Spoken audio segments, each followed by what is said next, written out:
मैंने हमेशा पीएफआई की जो ये रेडिकल एक्सट्रीम अप्रोच है उसका हमेशा मैं अपोज किया हूँ और करता रहूँगा, चाहे कोई रेडिकल एक्सट्रीम अप्रोच अडॉप्ट करेगा। मगर ये बैन इसलिए हम सपोर्ट नहीं कर सकते क्योंकि चंद इंडिविजुअल अगर कोई क्राइम करते हैं उस बिना पर अगर आप ऑर्गेनाइजेशन को बैन करेंगे, सुप्रीम कोर्ट ने क्या कहा कि mere association with an organization is not enough to convict someone।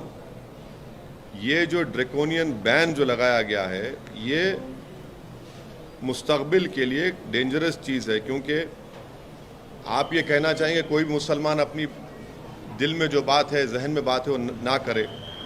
और जिस तरीके से हमारी इलेक्ट्रल जमहूरियत चल रही है वो फाशिज़म के करीब जा चुकी है। तो अब कोई भी नौजवान मुसलमान अपनी बात को रखेगा तो आप एक पैम्फलेट निकाल देंगे पीएफआई का, और फिर वो जो काला कानून है यूएपीए का उसको इस्तेमाल करेंगे। और इस यूएपीए के कानून में कई मुसलमान बरसों जेल में रहते हैं, उसके बाद कोर्ट उनको बरी करता है।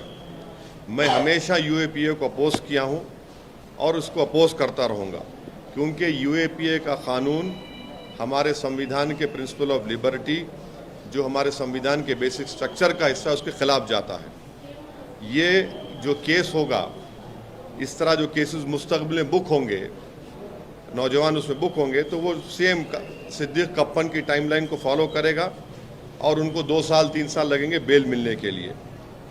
हमारा सरकार से पूछना ये है कि ख्वाजा अजमेरी रहमतुल्लाह अलैह की दरगाह पर जो बॉम्ब ब्लास्ट हुआ था, जिसमें मेरे कॉन्स्टिट्यूंसी का एक टोली चौकी हकीम पेट का रहने वाला उसकी मौत हुई थी, उसमें 2 लोगों को कन्विक्ट किया गया कोर्ट ने। वो कौन सी ऑर्गेनाइजेशन ताल्लुक उनका बताइए, कोर्ट का जजमेंट कह रहा है, और उस ऑर्गेनाइजेशन को तो आप बैन नहीं करेंगे। तो इसीलिए ये हमारा इस पर ये कहना है। अब मैं सवालात नहीं लूँगा, ये पार्टी का आप चाह रहे थे कि पार्टी का इसमें स्टैंड क्या है, ये आपके सामने में खुल के रखा हूँ। रेडिकलाइजेशन हो, एक्सट्रीमिज़म हो, हम उसका अपोज करते आए हैं। चाहे रेडिकलाइजेशन एक्सट्रीम कोई भी करो, कोई ऑर्गेनाइजेशन करो, हम उसका अपोज करते आए हैं। मगर जब बैन कर रहे हैं तो इन चीज़ों को भी ध्यान में रखना चाहिए था। अब ये देखिए, शहबाज अंसारी मंदार झारखंड के बच्चे को, उसको लिंचिंग हो गई। अब ये रेडिकलाइज कौन कर रहा है इन लोगों को, ये बताइए ना। यही तो मेरा सवाल है, इनको रेडिकलाइज कौन कर रहा है कि वो शहबाज अंसारी, उसके ये जो जानकार हैं, ये लोग जो एलेज एक्यूज हैं, ये रेडिकलाइजेशन देश को बर्बाद कर रहा है।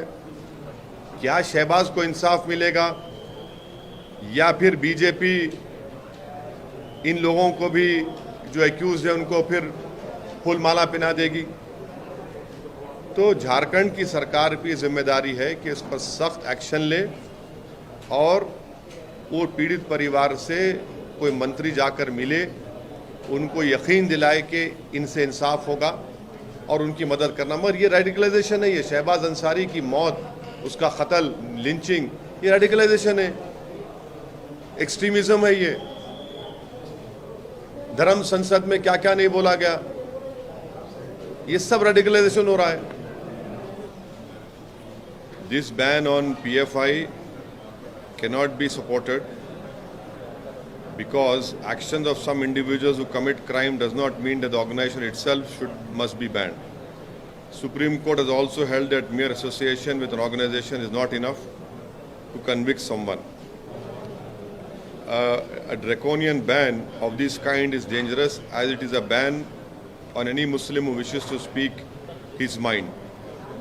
The way Indian electoral autarky is approaching fascism, every Muslim youth will now be arrested with a PFI pamphlet under India's black law UAPA. Muslims have spent decades in prison before being acquitted by courts. I have opposed UAPA and will always oppose all the action under UAPA. It runs afoul the principles of liberty, which is part of the basic structure of the Constitution.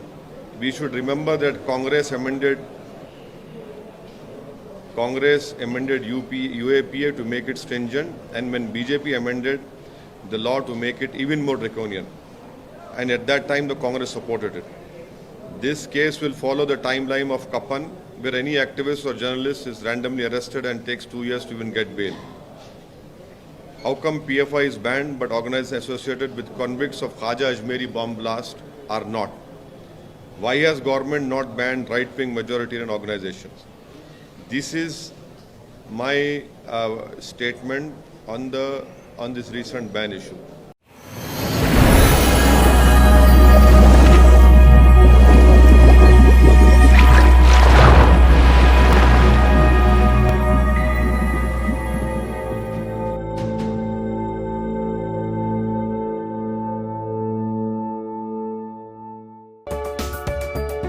नोंथाङा गोबां रां आर्जिनो गोसो जादों नामा?